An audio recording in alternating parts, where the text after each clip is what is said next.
ನಾವೇನು ದೇಶದ ಬೆನ್ನೆಲುಬು ರೈತ ಅಂತ ಏನು ಕರಿತೀವಿ, ಅದೇ ರೈತ ಇವತ್ತ ಬೀದಿಗಿಳಿದು ಗುರ್ಲಾಪುರ ಕ್ರಾಸದೊಳಗ ಸಾವಿರ ಸಂಖ್ಯೆ ಒಳಗ ಇವತ್ತು ಹೋರಾಟ ಮಾಡ್ತಿರುವಂತ ಸಂಗತಿಯನ್ನ ನಾವೆಲ್ಲರೂ ಕೂಡ ಕಂಡಿದ್ದೇವೆ, ಕಾಣ್ತಾ ಇದ್ದೇವೆ. ಎಷ್ಟು ಜನ ರೀ? 50,000ಕ್ಕಿಂತ ಹೆಚ್ಚು ಜನ ರೈತರು ಆ ಹೆದ್ದಾರಿಯನ್ನ ಬಂದ್ ಮಾಡಿ ಇವತ್ತು ನೋಡ್ರಿ ಎದ್ರ ಸಲುವಾಗಿ ಅವರು ಅಷ್ಟೆಲ್ಲ ಕಷ್ಟಪಟ್ಟು ಹೋರಾಟ ಮಾಡ್ತಾ ಇದಾರೆ ಅಂದ್ರ ಎದ್ರ ಸಲುವಾಗಿ ರೀ? ಕಬ್ಬಿನ ದರವನ್ನ ನಿಗದಿ ಮಾಡುವ ಸಲುವಾಗಿ. ಇವತ್ತು ನೋಡ್ರಿ ನಾವೆಲ್ಲ ಬರೀ ಬಾಯಿ ಮಾತಿಗೆ ದೇಶದ ಬೆನ್ನೆಲುಬು ರೈತ, ದೇಶದ ಬಹಳ ದೊಡ್ಡ ಆಸ್ತಿನ ರೈತ, ಜೈ ಜವಾನ್ ಜೈ ಕಿಸಾನ್ ಅಂತ ನಾವು ಕೇವಲ ಬಾಯಿ ಮಾತಿ ಒಳಗ ಬಹಳ ಚಲೋ ರೈತನನ್ನ ಹೊಗಳ್ತೀವಿ. ಆದ್ರೆ ಇವತ್ ಯಾವ ಸರ್ಕಾರವೂ ಕೂಡ ಯಾರು ಕೂಡ ರೈತರ ಕಷ್ಟಗಳನ್ನು ಯಾರು ಕೂಡ ಮುಂದ ಆಲೋಚನೆ ಮಾಡುವುದಕ್ಕೆ ಬರೋದೇ ಇಲ್ಲ. ನೋಡ್ರಿ ಇವತ್ತ ರೈತ ಬೆಳೆದಿರುವಂತ ಬಹಳ ಚಲೋ ಬೆಳೆಯನ್ನ ಸರ್ಕಾರ ಕೊಂಡುಕೊಂಡು ಆ ಒಂದು ಟೊಮ್ಯಾಟೊ ತಗೊಂಡು ಅದನ್ನ ಮಾರ್ಕೆಟ್ ಒಳಗಿಟ್ರೆ ಅದಕ್ಕೊಂದು ಬೆಲೆಯನ್ನ ನಿಗದಿ ಮಾಡ್ತದ. ಒಂದು ಟೊಮ್ಯಾಟೊಗೂ ಬೆಲೆ ನಿಗದಿ ಐತ, ಒಂದ ನೋಡ್ರಿ ಸಕ್ಕರೆಗೆ ಒಂದು ಬೆಲೆ ನಿಗದಿ ಐತ, ಒಂದು ಹಾಲಿನ ದರ ನಿಗದಿ ಐತ, ಒಂದ ಎಲ್ಲದಕ್ಕೂ ಕೂಡ ತರಕಾರಿಗೆ ಒಂದು ಬೆಲೆ ನಿಗದಿ ಐತ. ಆದ್ರ ಸಕ್ಕರೆಗೆ ಬೆಲೆ ನಿಗದಿ ಇರುವಾಗ ರೈತ ಬೆಳೆದಿರುವಂತ ಕಬ್ಬಿಗೆ ಒಂದು ಬೆಲೆ ನಿಗದಿ ಮಾಡಕ್ ಆಗೋಲ್ದು. ರೈತ ಕಣ್ಣೀರನ್ನ ಹಾಕಿದ ಅಂದ್ರ ನಾವ್ಯಾರು ಕೂಡ ಈ ಭೂಮಿ ಒಳಗ ಬದುಕಲಿಕ್ಕೆ ಸಾಧ್ಯನೇ ಇಲ್ಲ. ನೋಡ್ರಿ ಒಂದ ದಿನ ರೈತ ನನ್ನ ಕೈಯಿಂದ ಅಸಾಧ್ಯ ಅಂತ ಸುಮ್ಮ ಕೈ ಕಟ್ಕೊಂಡು ಹಿಂಗ ಕುಳಿತುಕೊಂಡ ಅಂದ್ರ ನಾವ್ಯಾರಾದ್ರೂ ಈ ಭೂಮಿ ಒಳಗ ಬದುಕಾಕ್ ಸಾಧ್ಯ ಐತೇನು? ಎಲ್ಲಾ ರೈತರಿಗೆ ಯಾರು ಕೂಡ ಹೊಲದೊಳಗ ಬೆಳೆಯನ್ನ ಬೆಳಿಬೇಡ್ರಿ ಅಂದ್ರ ನಾವೆಲ್ಲರೂ ಕೂಡ ಮಣ್ಣನ್ನ ತಿನ್ನಬೇಕಾಗ್ತದ. ಅಂತ ಸಂದರ್ಭದೊಳಗ ರೈತ ನೋಡ್ರಿ, ನಾವು ಏನು ಬಹಳ ದೊಡ್ಡ ಇವತ್ತ ನಿಮಗೆಲ್ಲ 2,000 ಬಹಳ ದೊಡ್ಡ ಫ್ರೀ ಬಸ್ಸು ಎಲ್ಲವೂ ಕೂಡ ಸರ್ಕಾರ ಕೊಡುವಂತ ಸಂದರ್ಭದೊಳಗ ರೈತ ಕೇಳ್ತಾ ಇರೋದು ಕೇವಲ ಒಂದು 500 ರೂಪಾಯಿ ಹೆಚ್ಚಟ್ಟ. ಬಾಳ ಅಂದ್ರೆ ಇವತ್ತ 2,500 700 ಕಬ್ಬು ಹೊಂಟೈತಂದ್ರ 3,500 ನಿಗದಿ ಮಾಡ್ರಿ ಅಂತ ಕೇಳುವಂತ ಸಂದರ್ಭದೊಳಗ ರೈತರು ನಮ್ಮ ದೇಶದ ಬೆನ್ನೆಲುಬು ಅಂತೀವಿ. ಎಲ್ಲಿ ಹೊಂಟೈತ ಸಮಾಜ ವಿಚಾರ ಮಾಡ್ಬೇಕಲ್ರಿ ನಾವೆಲ್ಲ ಸ್ವಲ್ಪ. ಅದಕ್ಕಾಗಿ ಏನ್ ಇವತ್ತು ಗುರ್ಲಾಪುರ ಕ್ರಾಸದೊಳಗೆ ಏನು ಬಹಳ ದೊಡ್ಡದಾಗಿರುವಂತ ಜನಸಂಖ್ಯೆ ಒಳಗ ಆ ರೈತ ಪರವಾಗಿರುವಂತ ಚಳುವಳಿ ಪ್ರಾರಂಭ ಆಗೈತ. ಆ ಚಳುವಳಿಗೆ ನಾವೆಲ್ಲರೂ ಕೂಡ ಬೆನ್ನೆಲುಬಾಗಿ ಆ ಶಕ್ತಿಗೆ ಮತ್ತೊಂದು ನಾವು ಶಕ್ತಿಯಾಗಿ ನಿಲ್ಲುತ್ತೀವಿ ಅನ್ನುವಂತ ಇವತ್ತು ನೋಡ್ರಿ ಆ ತಾಯಿಯ ಕಿಮ್ಮತ್ತನ್ನ ಈ ಭೂಮಿ ತಾಯಿಗೆ ನಾವು ಕಟ್ಟಿಕೊಡ್ತೀವಿ, ಹೌದಲ್ರಿ? ನಮ್ಮ ಹಡಿದಿರುವಂತ ತಾಯಿ ಎಷ್ಟು ಶ್ರೇಷ್ಠನೋ ನಾವು ಉಳಿದಿರುವಂತ ಈ ಭೂಮಿನೂ ಕೂಡ ಅಡ್ಡ ಶ್ರೇಷ್ಠ ಅಂತ ಬರಿತೀವಿ ನಾವು. ನಾನು ಹಿಂಗೆ ಈ ವಿಜಾಪುರದಿಂದ ಗುಲ್ಬರ್ಗಕ್ಕೆ ಹೊಂಟಿದ್ದೆ, ಸತ್ಯ ಘಟನೆ ಇದು. ಯಾವಾಗ ವಿಜಾಪುರದಿಂದ ಗುಲ್ಬರ್ಗ ಆವಾಗ ನನ್ನ ಕ್ರೇಟಾ ಕಾರ್ ತಗೊಂಡು ಹೋಗುವಂತ ಸಂದರ್ಭದೊಳಗ ಈ ಸಿಂದಗಿ ಬೈಪಾಸ್ ದಾಟಿ ಮುಂದೆ ಹೋಗುವಂತ ಆ ಹಾದಿ ಒಳಗ ಹೆದ್ದಾರಿ ಒಳಗ ತಾಯಿ ಮತ್ತು ಮಗನ ಜಗಳ ನಡೆದಿತ್ತು. ನನಗ ಪೂರ್ವದೊಳಗ ಮಗ ಮತ್ತು ತಾಯಿ ಅನ್ನೋದು ಗೊತ್ತಿರ್ಲಿಲ್ಲ. ಮಗನಾದವನು ತಾಯಿಗೆ ಒದ್ಯಾಕತ್ತಿದ್ದ. ಯಾವಾಗ ನಾನು ಅಲ್ಲಿ ನಿಲ್ಲಿಸಿ ವಯಸ್ಸಾಗಿರುವಂತ ತಾಯಿ ಮೈಯೆಲ್ಲ ಹಣ್ಣಾಗ್ಬಿಟ್ಟಿತ್ತು, ಒಂದೇಟ ಕೆಳಗೆ ಬಿದ್ರ ಮ್ಯಾಲ ಏಳಾಕ 10 ನಿಮಿಷ ತೆಗೆದುಕೊಳ್ಳುವಂತ ತಾಯಿ, ವಯಸ್ಸಾಗಿರುವಂತ ತಾಯಿ ಯಾವಾಗ ಜೋರಾಗಿ ಮಗ ಬಡ್ಯಾಕತ್ತಿದ್ದ ಅದನ್ನ ನೋಡಿದೆ ನಾನು. ನೋಡಿ ಬಂದವನ ಆ ಮಗನಿಗೆ ಕೇಳಿದೆ, ಯಾಕೆ ಬಡ್ಯಾಕತ್ತಿ ಆ ತಾಯಿಗೆ? ಅದನ್ಯಾಕ ನೀನ್ ಕೇಳ್ತಿ ಅಂದ. ಅದನ್ಯಾಕ ನೀನ್ ಕೇಳ್ತಿ? ಭಯಂಕರ ಸಿಟ್ಟು ಒಳಗಿದ್ನ ಕಾಣ್ತವ. ಆದ್ರೆ ಅನಿವಾರ್ಯ ಕಾರಣಕ್ಕಾಗಿ ನಾನು ಮಾತಾಡ್ಸಿದೆ, ಆ ತಾಯಿಯ ಕನಿಕರದೊಳಗ ಮಾತಾಡ್ಸಿದೆ. ನೋಡಪ್ಪ ವಯಸ್ಸಾಗೈತ, ಬಡ್ದಿ ಅಂದ್ರೆ ಹೆಚ್ಚು ಕಮ್ಮಿ ಏನ್ರ ಆಯ್ತಂದ್ರೆ ಏನ್ ಮಾಡ್ತಿ? ಅದನ್ಯಾರಿ ನೀವ್ ಕೇಳೋರ ಅನ್ನೋ ಒಂದ ಮಾತು. ಅವಾಗ ತಾಯಿ ಕೇಳ್ದೆ, ಯಾಕೆ ಬಡಿಯಾಕತ್ತ? ನೀವೇನ್ ಆಗ್ಬೇಕು ನನಗ? ಅವಾಗ ತಾಯಿ ಹೇಳಾಕ ಬರುತ್ತೇನ ಮತ್ತ ಜೋರ್ ಬಡಿಯಾಕತ್ತ ತಾಯಿ. ನನ್ನ ಮುಂದ್ ಹೇಳಾಕತ್ತಾಳ ಅನ್ನೋಕ್ ಬಡಿಯಾಕತ್ತಾನೋ ಗೊತ್ತಿಲ್ಲ. ಯಾವಾಗ ಜೋರಾಗಿ ಬಡಿಯಾಕತ್ತ ತಾಯಿ ಮುಂದುವರೆದು ಹೇಳಿದ್ಲು, ಯಾರವ್ವ ಇವೇನಾಗ್ಬೇಕು ನನಗ? ಏನಿಲ್ಲಪ್ಪ ಮಗ ಆಗ್ಬೇಕು ನನಗ ಅಂದ್ಲ ತಾಯಿ. ಯಾವಾಗ ಮಗ ಆಗ್ಬೇಕು ಅಂದ್ಲು ಅವಾಗ ಸ್ವಲ್ಪ ಹಿಂದೆ ಸರ್ದೆ ನೋಡ್ರಿ ನಾನು. ಅವಾಗ ತಾಯಿ ಮುಂದುವರೆದು ಹೇಳಿದ್ಲು, ಏನಿಲ್ಲಪ್ಪ ಈತ ಈಗ ಹೊಸದಾಗಿ ಮದ್ವೆ ಆಗ್ಯಾನ, ನನ್ನ ಗಂಡಂತೂ ಇಲ್ಲ, ತೀರಿಕೊಂಡು ಬಿಟ್ಟಾನ. ನಾ ಮನೆ ಒಳಗೆ ಇರಕ್ಕೆ ಒಬ್ಬಕ್ಕೆ ಇಟ್ಟು ದಿನ ಈ ಮಗ ನನ್ನ ಜೊತೆಯಾಗಿ ಇದ್ದ. ಆದ್ರೆ ಇವತ್ತ ಮದುವೆ ಆಗಿ ಇಲ್ಲಿಂದ ಮುಂಬೈಗೆ ಸೆಟ್ಲ್ ಆಗಕ್ಕ ಹೊಕ್ಕಿನ ಅನ್ನಕತ್ತಾನ. ನಾ ಇಲ್ಲಿ ಒಬ್ಬಕ್ಕೆ ಅಕ್ಕಿನಿ, ಯಾವ್ದಾರ ಒಂದ ವೃದ್ಧಾಶ್ರಮಕ್ಕೆ ಹೋಗು ಅಂತ ಆ ಮಗ ಹೇಳಾಕತ್ತಾನ. ನನ್ನ ಬಿಟ್ಟು ಹೋಗಬೇಡ ಅಂತ ಹೇಳಿದ್ದಕ್ಕೆ ನಾನು ಬಡಿಯಾಕತ್ತಾನ, ಒದ್ಯಾಕತ್ತಾನ ಅಂತ ತಾಯಿ ಹೇಳಿದ್ಲು. ಯಾವಾಗ ತಾಯಿ ಹಿಂಗ್ ಹೇಳಿದ್ಲು ಅವಾಗ ಮತ್ತ ಜೋರ್ ಬಡಿಯಾಕತ್ತ ನೋಡ್ರಿ. ಜೋರ್ ಬಡಿಯುವಂತ ಸಂದರ್ಭದೊಳಗ ಒಂದು ಮಾತು ಹೇಳಿದ. ಏನು ಅಂದ್ರ, ಬರೇ ಬಾಯಿ ತೆಗದ್ರ ಅವ್ವ ಅವ್ವ ತಾಯಿ ತಾಯಿ ತಾಯಿ ಅಂತೀಯಲ್ಲ, ನಿನ್ನ ತಾಯಿಯ ಕಿಮ್ಮತ್ ಎಟ್ಟೈತೆ ಹೇಳ ಅಟ್ಟು ಕೊಟ್ಟು ಹೋಗ್ತೀನಿ ಅಂದ. ನಿನ್ನ ತಾಯಿಯ ಕಿಮ್ಮತ್ ಎಟ್ಟೈತೆ ಅಟ್ಟು ಕೊಟ್ಟು ಹೋಗ್ತೀನಿ. 1 ಲಕ್ಷ 2 ಲಕ್ಷ ತಾಯಿ ಉಡಿ ಒಳಗ್ ಹಾಕಿದ್ವಿ ಅಂದ್ರ ತಾಯಿಯ ಋಣವನ್ನ ತೀರಿಸ್ಲಿಕ್ಕೆ ಆಗತ್ತೆ? ಸಾಧ್ಯನೇ ಇಲ್ಲ. 7 ಜನ್ಮಗಳ ಎತ್ತಿ ಬಂದ್ರು ಕೂಡ ತಾಯಿಯ ಋಣವನ್ನ ತೀರಿಸಲು ಅಸಾಧ್ಯ ಅಂತ ಬರೀತಾರೆ. ಅಮ್ಮ ಎಂಬ ಮಾತಿಗಿಂತ ಬೇರೆ ಮಂತ್ರ ಎಲ್ಲಿದೆ? ಅವಳು ನೀಡುವ ಶಾಂತಿ ಕಾಂತಿ ಯಾವ ತಾರೆ ಸಿಗಿದೆ ಅಂತ GS ಶಿವರುದ್ರಪ್ಪನವರು ಬರೀತಾರ. ತಾಯಿ ಅನ್ನುವಂತ ತ್ಯಾಗನ ಬಹಳ ದೊಡ್ಡದು. ಅಮ್ಮ ಅನ್ನುವಂತ ಪದವೇ ಬಹಳ ದೊಡ್ಡ ಶ್ರೇಯಸ್ಸು ಅನ್ನುವಂತ ಮಾತುಗಳನ್ನ ಒಬ್ರು ಬರೀತಾರೆ. ತಾಯಿಯ ಮತ್ತೊಂದು ರೂಪವೇ ಗುರು ಅಂತ ಹೇಳ್ತಾರೆ. ಗುರುವಿನ ಮತ್ತೊಂದು ಸ್ವರೂಪವೇ ತಾಯಿ ಅಂತ ಹೇಳ್ತಾರೆ. ತಾಯಿಗೆ ಬಹಳ ದೊಡ್ಡದಾಗಿರುವಂತ ಕಿಮ್ಮತ್ತನ್ನ ಈ ನಾಡಿನೊಳಗೆ ನಮಗ ಕಟ್ಟಿಕೊಟ್ರು. ಇನ್ನೂ ಬಹಳ ಚಲೋ ನಿಮಗ ತಿಳಿಬೇಕು ಅಂದ್ರ, ಮಗ ಸುಮ್ಮ ಹೊರಗೆ ಆಟ ಆಡ್ಲಿಕ್ಕೆ ಹೋಗಿರ್ತಾನೆ. ಮಗ ಹೊರಗೆ ಆಟ ಆಡ್ಲಿಕ್ಕೆ ಹೋಗಿರುವಂತ ಸಂದರ್ಭದೊಳಗ ಮೈಯೆಲ್ಲ ಗಲೀಜ್ ಮಾಡ್ಕೊಂಡು ಹೊಲಸು ಮಾಡ್ಕೊಂಡು, ಮತ್ತೆ ಇರೋದ ಸಣ್ಣ ಮಗ ಅದು, ಮತ್ತ ಹೊರಗೆ ತಿರ್ಗಾಡಕ್ ಹೋದಾಗ ಅಲ್ಲಿ ಇಲ್ಲಿ ಧೂಳಾಗ ಬಿದ್ದು ಕೆಸರಾಗ ಬಿದ್ದು ಮೈ ಎಲ್ಲ ಹೊಲಸು ಮಾಡ್ಕೊಂಡು ಎಲ್ಲಿ ಬರ್ತದ ಅದು ಮನೆಗೆ ಓಡಿ ಬರ್ತದ.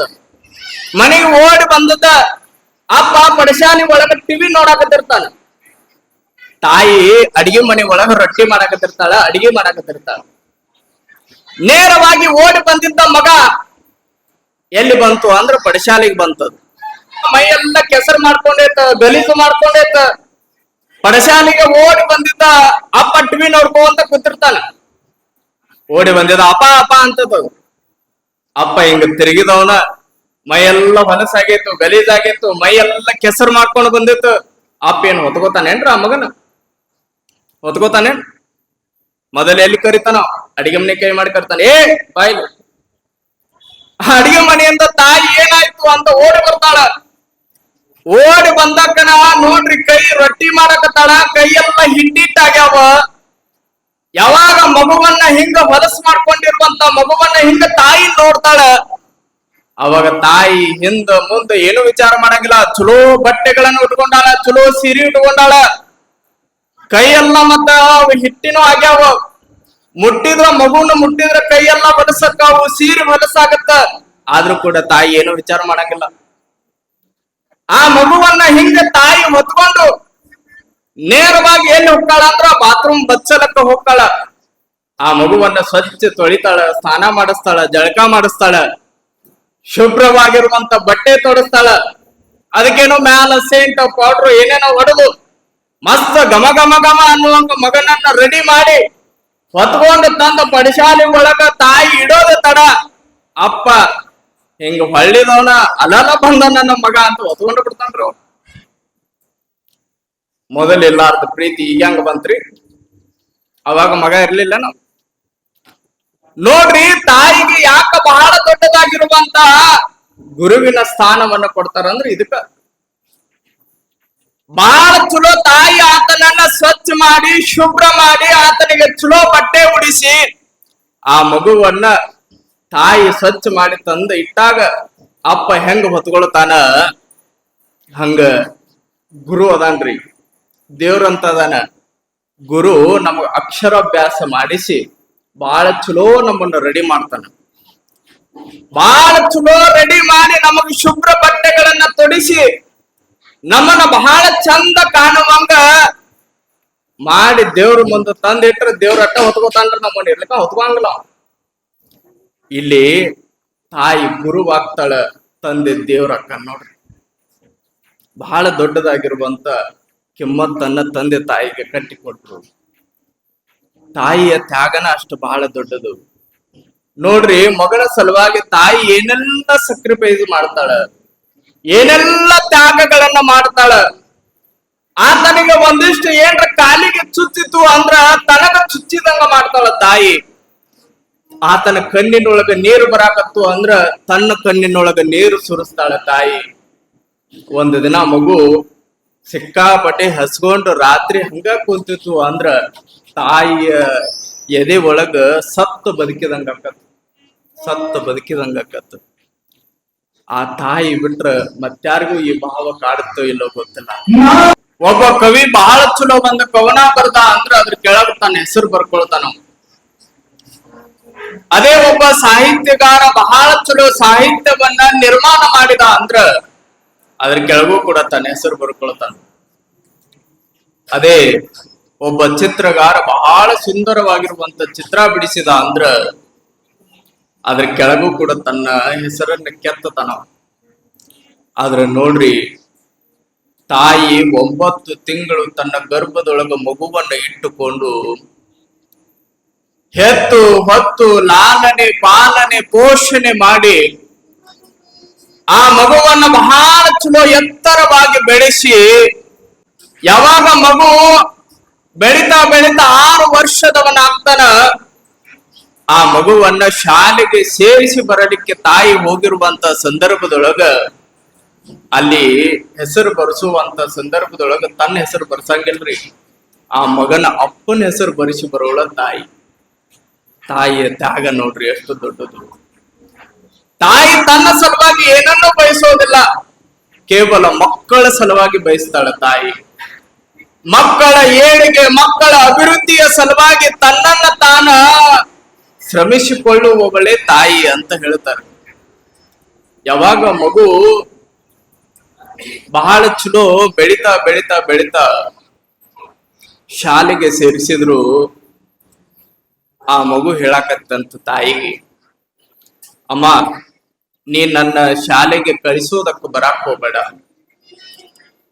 ಬೇಕಾದ್ರೆ ಅಪ್ಪ ಬರ್ಲಿ, ನೀ ಬರಾಕ್ ಹೋಗ್ಬೇಡ ಒಟ್ಟ ಅಂತ ಹೇಳ್ತಿತ್ತಂತ. ಅವಾಗ ತಾಯಿ ಅಂದ್ಲು, ಆಯ್ತು ಮಗ, ಅಪ್ಪನ ಕರ್ಕೊಂಡು ಹೋಗು. ಅಪ್ಪ 1 ದಿನ 2 ದಿನ 3 ದಿನ ಹೋಗ್ತಾನ. ಇವತ್ತ ನಂದು ಬಹಳ ಕೆಲಸ ಐತ, ಇವತ್ತು ತಾಯಿನ ಕರ್ಕೊಂಡು ಹೋಗು ಅಂದಾಗ ನಾ ಒಬ್ಬನ ಹೊಕ್ಕಿನ ಹೊರತಾಗಿ ತಾಯಿನ ಕರ್ಕೊಂಡು ಹೋಗಂಗಿಲ್ಲ ಅಂತಿತ್ತ ಆ ಮಗು. ಯಾವಾಗ ಹಿಂಗ ಹಠ ಮಾಡಕತ್ತು, ಹಿಂಗ ಒಂದು 3-4 ವರ್ಷ ಕಳೆದು ಹೋಗಿತ್ತು. ತಾಯಿ ಒಂದಿಷ್ಟು ಮನದೊಳಗ ಮಗನ ಬಗ್ಗೆ ಚಿಂತೆ ಮಾಡಕತ್ತು. ನನ್ನ ಮಗ ಯಾಕೆ ಬ್ಯಾಡ ಅನ್ನಕತ್ತಾನ?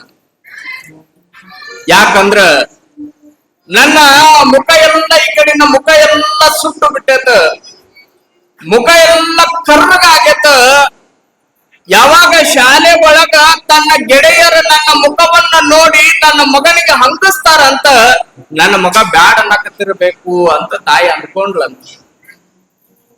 ಯಾವಾಗ ತಾಯಿ ಅನ್ಕೊಂಡು ಸುಮ್ಮಕ್ಕಳ ಮುಂದ ಪೇರೆಂಟ್ಸ್ ಮೀಟಿಂಗಿಗೆ ತಂದೆ ತಾಯಿಗಳನ್ನ ಶಾಲೆ ಒಳಗೆ ಕರೆದ್ರಂತ.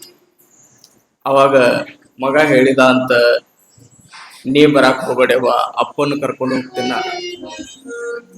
ಎಟ್ಟ ಹಠ ಮಾಡಿದ್ರು ಕೂಡ ಅಪ್ಪ ಮಗನ ಕರ್ಕೊಂಡು ಶಾಲೆಗೆ ಹೊಂಟಾನ ರೀ. ನನ್ನ ಮಗನ ಆ ವೇದಿಕೆ ಕಾರ್ಯಕ್ರಮದೊಳಗ ಶಾಲೆ ಏನ ಕಾರ್ಯಕ್ರಮ ಐತ, ಆ ಕಾರ್ಯಕ್ರಮದೊಳಗ ನಾನು ಕೂಡ ಆ ಶಾಲೆಗೆ ಬರ್ಬೇಕಂತ ಅದೀನಿ, ನನ್ನ ಮಗನ ಶಾಲೆ ಒಳಗ ನೋಡ್ಬೇಕಂತ ಅದೀನಿ ಅಂತ ತಾಯಿ ಹೇಳಿರುವಂತ ಸಂದರ್ಭದೊಳಗ ಗಂಡ ಹೇಳಿದ ಅಂತ, ಬಾ ನಾ ಹೋದ ಮ್ಯಾಲ ನೀ ಹಿಂದಿಂದ ಬಾ, ಹಿಂದಿನ ಚೇರದೊಳಗ ಕುಳಿತುಕೊಂಡು ಸುಮ್ಮ ಮಗನನ್ನ ನೋಡು ಅಂತ ಗಂಡ ಹೇಳಿದ. ಯಾವಾಗ ಹಿಂಗ ಹೇಳಿದ ಆಯ್ತಂತ ತಿಳ್ಕೊಂಡು ಆ ಮಗನ ತಾಯಿ ಶಾಲೆಗೆ ಹೋಗಿ ಹಿಂದಿನ ಚೇರದೊಳಗೆ ಕುಳಿತುಕೊಳ್ತಾಳ. ಯಾವಾಗ ಎಲ್ಲ ಪೇರೆಂಟ್ಸ್ ಗಳ ಕುಳಿತಿದ್ರು, ಒಂದಿಷ್ಟು ವೇದಿಕೆ ಮ್ಯಾಲ ಹಾಡುಗಳು ನೃತ್ಯಗಳು ನಡೆದಿದ್ದು, ಭಾಷಣಗಳ ನಡೆದಿರುವಂತ ಸಂದರ್ಭದೊಳಗ ಈ ಮಗ ಭಾಷಣ ಮೈಕನ್ನು ಹಿಡ್ಕೊಂಡು ಹಿಂಗ ಮಾತನಾಡುವಂತ ಸಂದರ್ಭದೊಳಗ ಆ ತಾಯಿ ಕೊನೆ ಸಾಲಿನೊಳಗ ಚೇರ ಹಾಕೊಂಡು ಕುಳಿತುಕೊಂಡಿದ್ಲಂತ. ಯಾವಾಗ ಹಿಂಗ ಮಾತಾಡ್ಕೋಂತ ಆ ಕಡೆ ನೋಡ್ಕೋಂತ ಯಾವಾಗ ತಾಯಿ ಕಡೆ ನೋಡಿ ಬಿಡ್ತಾನ, ಅವನಿಗೆ ಭಯಂಕರ ಸಿಟ್ಟು ಬಂದ್ಬಿಡ್ತದ. ನನ್ನ ತಾಯಿಗೆ ನಾನು ಶಾಲೆಗೆ ಬರಬೇಡಂದ್ರು ಬಂದಾಳಲ್ಲ, ನನ್ನ ತಾಯಿ ನಾನು ಶಾಲೆ ಒಳಗ ಮುಖ ನೋಡಬಾರ್ದಂದ್ರು ಬಂದಾಳಲ್ಲ ಅಂತ ತಿಳ್ಕೊಂಡು ಸಿಟ್ಟಿಗೆದ್ದ ಆ ಮೈಕನ್ನ ಅಲ್ಲೇ ಬಿಟ್ಟು ನೇರವಾಗಿ ಹೋದವನ ತಾಯಿಯ ಹಿಂದಿನ ಚೇರಿಗೆ ಹೋಗಿ ತಾಯಿಗೆ ಬೈಯಾಕತ್ತ ಅಂತ. ಯಾವಾಗ ತಾಯಿಗೆ ಬೈಯಾಕತ್ತ, ತಾಯಿ ನೋಡ್ರಿ ಏನೂ ಮಾತಾಡ್ಲಿಲ್ಲ. ಒಳಗೆ ಎಷ್ಟು ದುಃಖ ಇರ್ಬೇಕ್ರಿ ತಾಯಿಗೆ. ಯಾವುದರ ಮಗ ಬೆಳೆಸಿರುವಂತ ತಾಯಿಗೆ ಬೈಯುವಂತ ಸಂದರ್ಭದೊಳಗೆ ತಾಯಿಗೆ ಹೆಂಗಾಗಿರ್ಬಾರ್ದು.